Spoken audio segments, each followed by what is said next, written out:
नमस्कार विपिन आणि माधुरी, तुमच्या दोघांचं गीता वर्गात किंवा गीतेवरील गप्पा या आपल्या सत्रात खूप खूप स्वागत. आणि नमस्कार. आजचा आपला पहिलाच सेशन आहे. पण मला खात्री आहे की अ, आपली आज चांगली सुरुवात होईल आणि पुढचे सगळे सेशन आपण खूप एन्जॉय करू.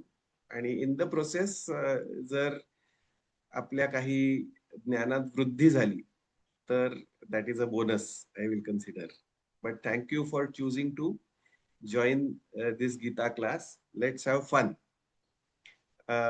मी थोडक्यात एक्सप्लेन करतो. हा पहिला सेशन खूप महत्वाचा आहे आणि हा पहिला सेशन व्हिडिओ रेकॉर्ड करण्याचं कारण सगळ्या क्वार्टरली प्रोजेक्टची कॉन्टेक्स्ट याच्यात सेट होईल आज. म्हणजे नेमकं तुमच्या अपेक्षा काय, मी काय तुम्हाला देऊ शकतो, किंवा अ, कोणत्या फॉर्मॅटमध्ये आपण गीता समजून घेण्याचा प्रयत्न करणार आहोत वगैरे बरेचसे खुलासे या सेशनमध्ये होतील. आणि त्यामुळे हा सेशन खूप महत्वाचा आहे. तो हा सेशन सुद्धा किंवा प्रत्येक सेशन आपण 2 हाल्व्स मध्ये रेकॉर्ड करू. म्हणजे कसं की ही जी झूम मीटिंग आहे त्याला 40 मिनिटाचं लिमिट आहे आणि 40 बरोबर. मिनिटानंतर आपण ऑटोमॅटिकली लॉग आउट होऊ या मीटिंग मधून. आणि ओके. मग एक 10 ते 15 मिनिटाचा ब्रेक घेऊन we will re log in using the same meeting ID and everything. आणि नंतर मग 40 मिनिटं परत कंटिन्यू करू आपण आपली दुसरी मीटिंग. तर अशा ओके. 2 40 मिनिटाच्या मीटिंग एकाच दिवशी आपण करू 10 मिनिटाच्या ब्रेकने. आणि दॅट विल कॉन्स्टिट्यूट 1 सेशन. आणि असे 12 सेशन्स आपण एका क्वार्टरमध्ये करू आणि त्या 12 सेशन मध्ये आपलं सगळं करिक्युलम पूर्ण होईल. ओके. म्हणजे 1.5 तासाची मीटिंग आहे आपली टोटल. म्हणजे सगळं मिळून 1 तास 20 मिनिटं होतात, हा माझा अनुभव आहे. हां.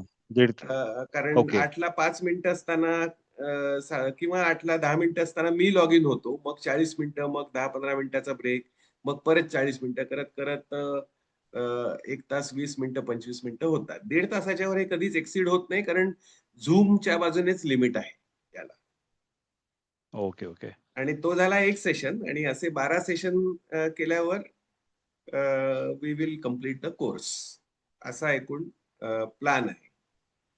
तर आता ह्याच्यात ही जी पर्टिक्युलर बॅच आहे ती मी थोडीशी वेगळ्या पद्धतीने हँडल करणार आहे आणि म्हणून हा सेशन महत्वाचा आहे. आतापर्यंतच्या बॅचेसमध्ये कसं होतं की गीतेचं जे सबंध करिक्युलम आहे 18 अध्यायांचं, ते मी त्याची ते सिंथेसाइज करून 12 तासांच्या टोटल याच्यात बसवलं होतं. की आणि त्याची प्रत्येक वेळेला मी प्रेझेंटेशन घेऊन यायचो. मग I use to go through the presentation आणि ते सगळं एक्सप्लेन करून सांगायचो मी. आणि मग शेवटचे 5-10 मिनिटं आम्ही, जर कोणाला काही शंका असल्या तर त्या शंका निरसनाचा कार्यक्रम करायचो. आणि असा एक सेशन व्हायचा. पण ओके. त्यावेळेला मी सगळे ते सेशन्स जे होते ते रेकॉर्ड केले होते. म्हणजे ती रेकॉर्डिंग आता माझ्याजवळ अवेलेबल आहे. आता माझ्या मनात कंटिन्युअस इम्प्रूव्हमेंट करावी आणि जे गीता वर्ग अटेंड करतात त्यांना जास्त जास्त द्यावं, असं माझ्या मनात आहे. आणि म्हणून मी या पर्टिक्युलर बॅच पासून एक प्रयोग करून बघतोय. तर तो प्रयोग कोणता? तर गीतेचं जे करिक्युलम आहे, म्हणजे 18 अध्यायात जी काही त्याने शिकवण दिलेली आहे त्याचं सार हे ऑलरेडी त्या रेकॉर्डेड सेशन्स मध्ये, व्हिडिओ रेकॉर्डेड सेशन्स मध्ये आलेलं आहे प्रेझेंटेशन सकट. So the entire curriculum has been covered already in the video recorded sessions. आणि तेच सी माझ्यासमोर 2 ऑप्शन आहेत. एक म्हणजे काय की जे मी मागच्या बॅचला सांगितलं ते मी या बॅच मध्ये पूर्ण रिपीट करू शकतो. म्हणजे जे त्या व्हिडिओ रेकॉर्डेड सेशन्स मध्ये आहेत तीच प्रेझेंटेशन, तेच बोलणं, हे मी आता पूर्ण रिपीट करू शकतो. पण त्यात काय होईल की त्यात 2-3 गोष्टी होतील. एक म्हणजे माझ्यासाठी ते रिपिटिशन होईल. म्हणजे इट विल बी म्हणजे समजा अगदी आत्ताच्या बॅचमध्ये नाही तरी पुढच्या बॅचमध्ये किंवा आणखी 2 बॅच नंतर एक प्रकारचं मेकॅनिकल होईल ते. आणि त्याच्यात खूप असं जास्त लाईफ राहणार नाही किंवा त्याच्यात खूप मजा येणार नाही. तर त्यामुळे मला शक्यतो ते रिपीट नाही करायचंय. आता तुझ्या बाजूने विचार केला तर कसं होईल की you will get 100% curriculum through those video recordings. हा. But I want to give you something more than 100%. तर ते कसं करता येईल म्हणून मग मी काय विचार केला की ती जी व्हिडिओ रेकॉर्डिंग आहेत ना ती those I will release 1 by 1 per week. म्हणजे ती सगळी युट्यूबवर आहेत आता. आणि हो का? त्या ओके. हा. युट्यूबच्या व्हिडिओजना आता एक सेशन झाला की करस्पॉन्डिंग व्हिडिओ रेकॉर्डिंगला मी तुम्हाला ऍक्सेस देईन. मग बरोबर. you have the entire week at your disposal to go through that 1 or 1.5 hour video recording at your convenience. कारण ते युट्यूबवरच असेल. तर पुढच्या बरं. आठवड्याभरात हा. म्हणजे पुढचा सेशन होण्यापूर्वी तुम्ही ते केव्हाही बघू शकता आणि कितीही वेळा बघू शकता ओके. युट्यूबवर. आणि त्याच्यावरती आपण मग बोलणार असं. हा, करेक्ट. ओके. आणि मग त्याच्यावर ज्या तुमच्या शंका असतील त्या आलं शंका लक्षात. आपण गीतेवरील गप्पा या सेशन मध्ये ऍड्रेस करू. त्यामुळे खूप चांगलं आहे. मोठा ओके. फायदा हा. कसा होईल माहितीये का विपिन? मी एक उदाहरण घेतो. समजा एक पाण्याचा मोठा कंटेनर आहे, एक बादली आहे समजा, आणि त्या बादलीला काही भोकं आहेत. समजा 10 भोकं आहेत त्या बादलीला. हम्म. आणि त्या बादलीत आपण कंटिन्युअसली पाणी ओतत गेलो तर इज इट एव्हर पॉसिबल की ती बादली भरेल? ती बादली भरणं शक्यच नाही. कारण जेवढं पाणी आपण त्या बादलीमध्ये ओतू ते सगळं त्या 10 भोकांमधून वाहून जाईल. आता दुसरा सिनारिओ मी प्रेझेंट करतो. समजा त्या 10 पैकी 8 भोकं आपण बुजवली. हम्म. थिंकिंग दॅट येस भोकं बुजवणं गरजेचं आहे आणि मगच पाणी बादलीत राहू शकतं. आणि 10 पैकी 8 भोकं बुजली. आणि मग मी पाणी ओतायला सुरुवात केली. तर ते पाणी त्या बादलीत राहील का? तरीही त्या बादलीत पाणी राहणार नाही. मग त्या बादलीत केव्हा पाणी राहील? जेव्हा 10च्या 10 भोकं बुजतील तेव्हा त्या बादलीमध्ये पाणी राहील. बरोबर की नाही? सो दिस इज अ बरोबर. Simple enough example to understand. आता ह्याचा आपल्याशी काय संबंध आहे हे मी एक्सप्लेन करून सांगतो. आपला जो अवेअरनेस असतो जगाविषयीचा किंवा जीवनाविषयीचा, त्याच्यामध्ये गॅप्स असतात. आणि ते गॅप्स म्हणजेच आपल्याला जीवनाविषयी पडलेले प्रश्न. उदाहरणार्थ मी काही कॉमन प्रश्न घेतो जे लोकांना पडतात. एक म्हणजे देव खरंच आहे की नाही? किंवा असला हा. तर तो कोणत्या फॉर्म मध्ये आहे? की म्हणजे तो गणपती सारखा असं सोंड हत्तीसारखी आणि ते कान आणि 4 हात वगैरे या फॉर्म मध्ये आहे की कुठल्या फॉर्म मध्ये आहे? किंवा मला फ्री विल आहे की नाही ऍज अ ह्युमन बिईंग? म्हणजे मी 100% नियतीच्याच हातातलं खेळणं आहे की वामनराव पै म्हणतात त्याप्रमाणे मीच माझ्या जीवनाचा शिल्पकार? यातलं खरं काय? कारण आपण हा. दोन्ही बाजूनी ऐकतो. तर असे बरोबर. जे जीवनाविषयी आपल्याला प्रश्न असतात ना, ती आपल्या बादलीला पडलेली भोकं आहेत. आणि त्यामुळे ना जी लाईफ एनर्जी आपल्यात असते ती सतत त्यातून वाहत बाहेर जात असते आणि आपलं भांडं रिकामच असतं. आणि त्यामुळे आपल्याला कधीही समाधान लाभत नाही. हम्म. आता ते समाधान केव्हा लाभतं? समजा आपण गीता ऍज इट इज ही 100% अभ्यास केला गीतेचा. तर ते लाभतं का? तर या प्रश्नाचं उत्तर नाही असं आहे. याचं कारण मी तुला सांगतो. गीता हे अर्जुन आणि कृष्ण यांच्यात झालेला संवाद आहे. इतकं तर आपल्याला माहितीच आहे. बरोबर. स्पेसिफिकली अर्जुनाने प्रश्न विचारले, त्याला जे पडले होते जीवनाविषयी ते प्रश्न विचारले आणि कृष्णाने त्या स्पेसिफिक प्रश्नांची स्पेसिफिक उत्तरं दिली. आणि अर्जुन विचारत गेला, विचारत गेला, विचारत गेला, जोपर्यंत त्याच्या मनाचं पूर्ण समाधान होत नाही. म्हणजे 18 अध्याय आणि 700 श्लोक झाले गीतेचे, तोपर्यंत अर्जुनाने विचारणं सोडलं नाही. कारण अर्जुनाला माहिती होतं आणि कृष्णालाही माहिती होतं की जोपर्यंत अर्जुनाच्या भांड्यातलं शेवटचं भोक प्लग होत नाही, तोपर्यंत पाणी साठू शकणार नाही त्या भांड्यामध्ये. म्हणून अर्जुनाला जोपर्यंत शंका होत्या तोपर्यंत ते त्या शंकांचं त्याने तो विचारत गेला कृष्णाला, आणि कृष्ण शंकांची उत्तरं पुरवत गेला तोपर्यंत. आणि शेवटी एक पॉइंट असा आला की सगळी भोक बुजली आणि तिथे गीता संपली. पण तो 100% जरी अभ्यास केला तरी आपल्याला गीतेचा फायदा का होत नाही? अर्जुन जितका मोटिवेटेड झाला, अर्जुन जितका क्लिअर झाला त्याच्या थॉट्स मध्ये, अर्जुन जितका म्हणजे त्याला त्याच्यानंतर ते जे परमपद कृष्णाने वर्णन केलेलं आहे ते मिळालं गीता ऐकल्यानंतर, ते सगळ्यांनाच का मिळत नाही गीतेचा अभ्यास करून? याचं कारण 10 पैकी 8च भोक बुजू शकतात गीतेद्वारे. कारण see, you are not Arjun, you are a different person. बरोबर. प्रत्येक माणूस हा युनिक आहे. याचा दुसरा अर्थ असा की प्रत्येक माणसाच्या डोक्यात ज्या शंका आहेत, जे गॅप्स आहेत जीवनाविषयी, ते युनिक आहेत. करेक्ट. त्यातले काही कॉमन असतील अर्जुनाबरोबर. त्यामुळे अर्जुनाने त्या प्रश्नांना जी उत्तरं विचारली ती उत्तरं ऐकून किंवा त्यांचा अभ्यास करून ती भोक बुजतील. पण अर्जुनाचे गॅप्स वेगळे आणि तुमचे गॅप्स वेगळे, आणि तुमचा जोपर्यंत एक जरी गॅप ओपन राहतो तोपर्यंत तुमचं भांडण नाही भरू शकत.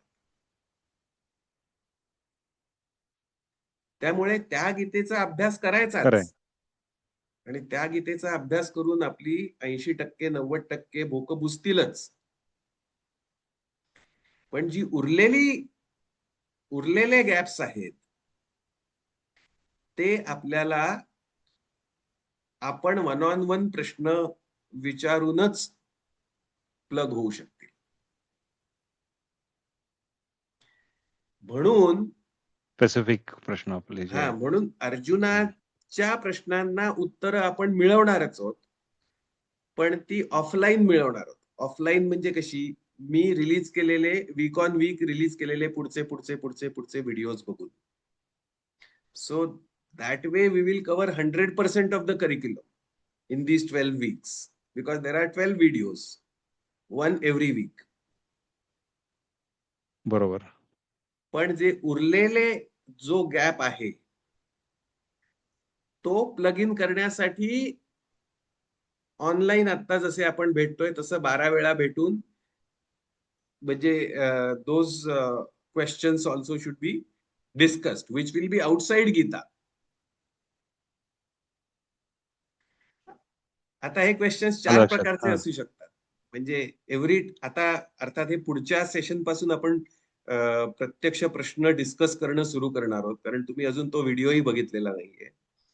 पहिला व्हिडिओ जेव्हा तुम्ही बघाल तेव्हा त्याच्यावर कदाचित तुम्हाला प्रश्न येतील, कारण तू जसं व्हॉट्सअपमध्ये लिहिलंस की गप्पा मारायला तुम्हाला पण काहीतरी बॅकग्राऊंड असणं आवश्यक आहे. हो, खरं आहे. आणि ते जे मी म्हटलं की I will ensure that it is through that weekly video which I will release, which hopefully you will go through, and after going through that video you will have some questions. Good idea.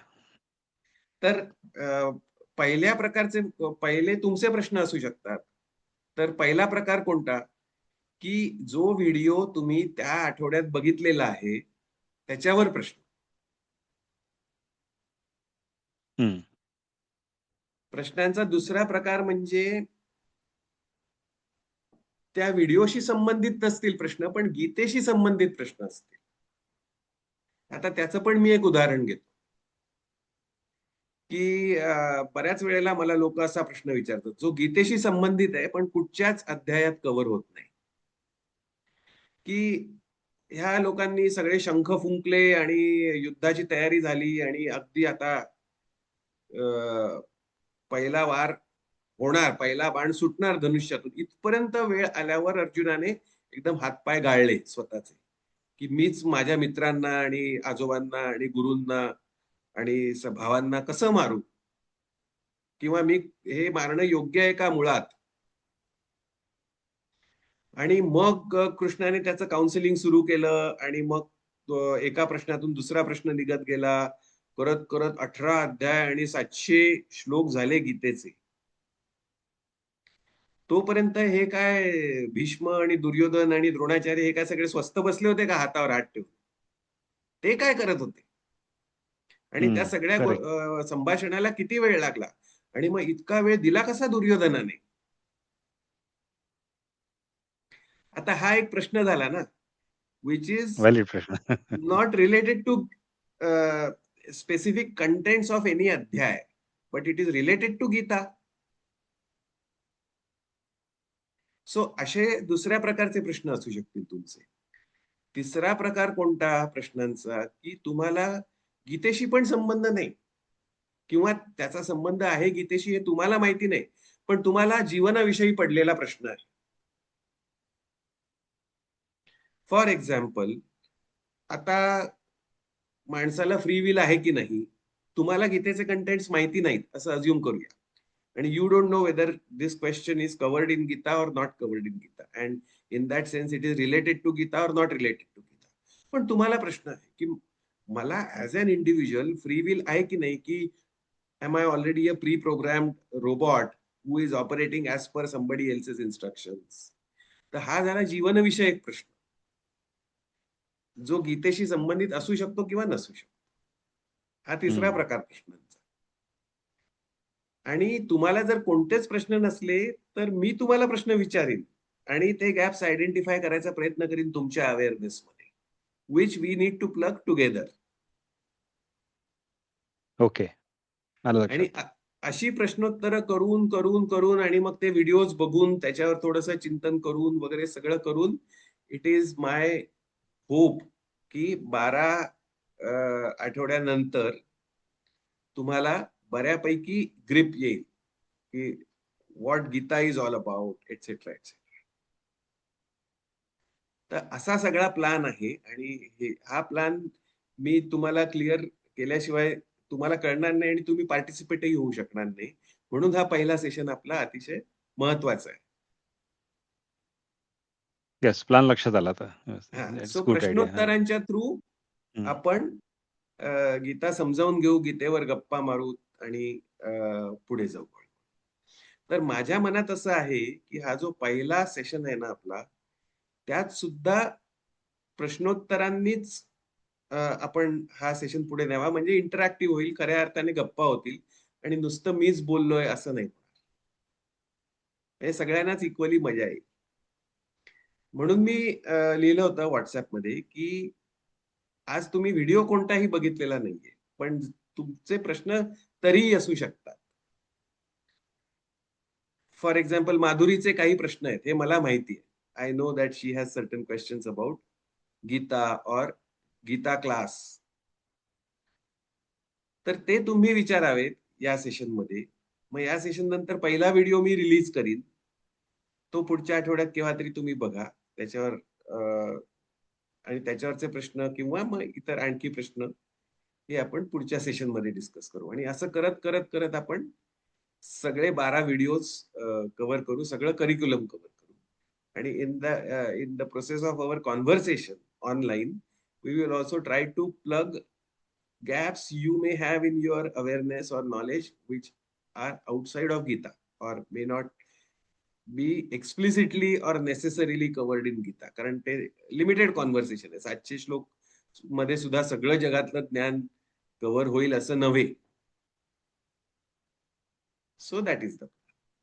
तर आता माझं suggestion असं आहे की आपण एक माधुरी 1-2 प्रश्न विचारेल, मी त्याला उत्तरं देईन. आणि तुला साधारण कल्पना येईल की what kind of questions you can also ask. मग कदाचित असं होईल ओके, की चालेल. हां.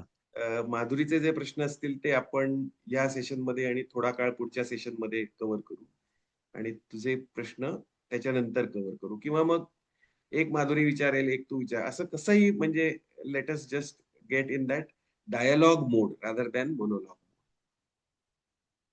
तर मला चालेल, आपण वाटतं सुरू करू माधुरीच्या प्रश्नांपासून. हा, माधुरी, तू पहिला प्रश्न तुझा विचारू शकतेस आणि आपण त्याची चर्चा करू शकतो. ओके. माझा ऍक्च्युली एक बेसिक प्रश्न आहे हम्म. की म्हणजे आपल्याला भगवद्गीताच का आपण शिकायला पाहिजे किंवा का समजून घेतली पाहिजे? ओके. म्हणजे म्हणजे गीताच व्हॉट का? इज इन स्टोअर, म्हणजे what is in store for us. हा, म्हणजे what is the big deal about Gita, why necessarily या गीता, असं. ओके, तर त्याचं मी उत्तर द्यायचा प्रयत्न करतो. सगळ्यात पहिलं म्हणजे आपण खूप आपल्या जीवनाच्या मुळाशी जाऊया, रूट लेवलला आपण बोलूया, म्हणजे मग त्याच्यात सगळ्या केसेस कव्हर होतात. तर रूट लेवलला आपण का जगतो, आपल्या जगण्याचं उद्दिष्ट काय किंवा आपलं अंतिम ध्येय काय, तर त्याचं उत्तर असं आहे की पीस ऑफ माइंड, म्हणजे परमशांती ज्याला आपण म्हणू शकतो, ती मिळवणं आणि कायमस्वरूपी मिळवणं. परमशांती म्हणजे टोटल ब्लिस. अर्धवट ब्लिस नकोय आपल्याला, आपल्याला टोटल ब्लिस पाहिजे, पूर्ण शांती पाहिजे. आणि ती पण काही काळ नकोय, ती पूर्ण शांती सतत पाहिजे आपल्याला. म्हणजे ज्याला परमशांती किंवा चिरशांती म्हणू शकतो, ती मिळवण्याची आपली धडपड असते. म्हणजे एखादा माणूस म्हणू शकेल की नाही नाही, माझं उद्दिष्ट जीवनातलं वेगळं आहे. हा, माझं उद्दिष्ट आहे की माझ्या नोकरीमध्ये मला प्रमोशन मिळालं पाहिजे, बास, मला काय शांती विंती माहिती नाही. तर मग आपण त्याला थोडंसं प्रोब करू शकतो की बाबा, तुला प्रमोशन मिळावं असं का वाटतं? मग तो म्हणेल, माझं स्टेटस वाढेल माझ्या नातेवाईकांमध्ये, माझ्या मित्रपरिवारामध्ये, एकूण समाजामध्ये, मला जास्त पगार मिळेल, त्याच्यात मी गाडी घेऊ शकेन, वगैरे वगैरे. मग आपण आणखी प्रोब करू शकतो त्याला की तुझी गाडी असावी असं तुला का वाटतं, तुझं स्टेटस वाढावं असं तुला का वाटतं, तुला जास्त पैसा मिळवावा असा का वाटतो. मग तो म्हणू शकेल की स्टेटस वाढलं तर मला चांगलं वाटेल ना, म्हणजे मी एकदम कॉलर ताठ करून सगळीकडे फिरू शकेन, वगैरे वगैरे. तर त्या माणसाला असं सतत प्रोब करत गेलो आपण, तर तो शेवटी कुठच्या पॉइंटला येईल की बास, मला ना माझ्या आयुष्यात मस्त पीस ऑफ माइंड पाहिजे, एकदम टकाटक, बास. आणि तो पण कसा, तर टोटल पाहिजे, म्हणजे अर्धवट शांती पण नकोय मला, हं. आणि थोडा काळ पाहिजे शांती असंही नाही, मला कायम पाहिजे. त्याच स्टेट मध्ये मी कायम राहिलं पाहिजे, हे माझं अंतिम उद्दिष्ट आहे. म्हणजे कोणत्याही मानवाला असं जर क्वेश्चनिंग करत गेलं आपण, व्हाय व्हाय व्हाय व्हाय व्हाय, तर तो शेवटी त्या एका मेंटल स्टेट पाशी येतो. आता 10 मिनिटात आपण ऑटोमॅटिकली लॉग आउट होणार आहोत. त्यामुळे एवढं उत्तर मी संपवतो आणि before Zoom logs out, we will break the meeting for 10 minutes और 15 minutes, and on WhatsApp I will communicate की तू परत केव्हा जॉईन करू शकतोस किंवा माधुरीने केव्हा जॉईन करा. ओके. हं, हा, हं. तर त्यामुळे आता मी या प्रश्नाचं उत्तर पूर्ण करतो आणि आपण मग पुढच्या सेशनमध्ये इतर प्रश्न घेऊया. ओके. सो बेसिक ऑब्जेक्टिव्ह काय आहे की मी शांत पाहिजे, मी तृप्त पाहिजे, आणि कृष्णाने एक सुंदर शब्द वापरलेला आहे, मी कृतकृत्य पाहिजे. कृतकृत्य वाटलं पाहिजे मला. म्हणजे कसं कृतकृत्य, म्हणजे की बास, I have no point to prove, nothing else further to do, for me to feel fulfilled. म्हणजे मला तृप्त वाटलं पाहिजे, फुलफिल्ड वाटलं पाहिजे, आयुष्यभर कायम त्या स्टेटमध्ये मला जायचं. हे प्रत्येकाचं अंतिम उद्दिष्ट असतं. आता जसं आपण गुगल मॅप्स मध्ये बघतो की एकच डेस्टिनेशन गुगलला दिलं तरी तो त्या डेस्टिनेशनला जाणारे 6, 7, 8, 10 मार्ग सुचवतो. तर त्याप्रमाणे ह्या पर्टिक्युलर पॉइंट पर्यंत पोहोचायला, त्या पर्टिक्युलर स्टेट पर्यंत पोहोचायला कायमस्वरूपी कदाचित एकापेक्षा जास्त मार्ग असू शकतील, पण त्यातला एक मार्ग हा गीता आहे हे निश्चित.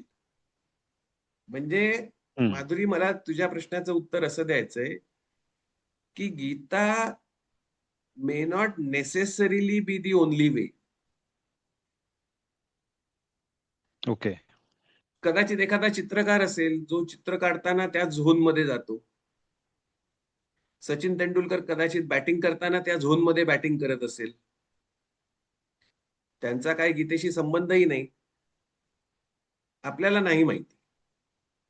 पण मी गीतेच्या बाजूने तुम्हाला आणखी एक पॉइंट सांगतो. जसा मी हा गीतेच्या विरुद्ध एक पॉइंट सांगितला की Gita need not be the only way of achieving that state, तसं गीतेच्या बाजूने एक सांगतो की जर तुम्हाला तो तुमचा मार्ग मिळाला नसला आणि जर तुम्ही गीतेचा मार्ग घेतला तर तुम्ही निश्चित तिथपर्यंत पोहोचता.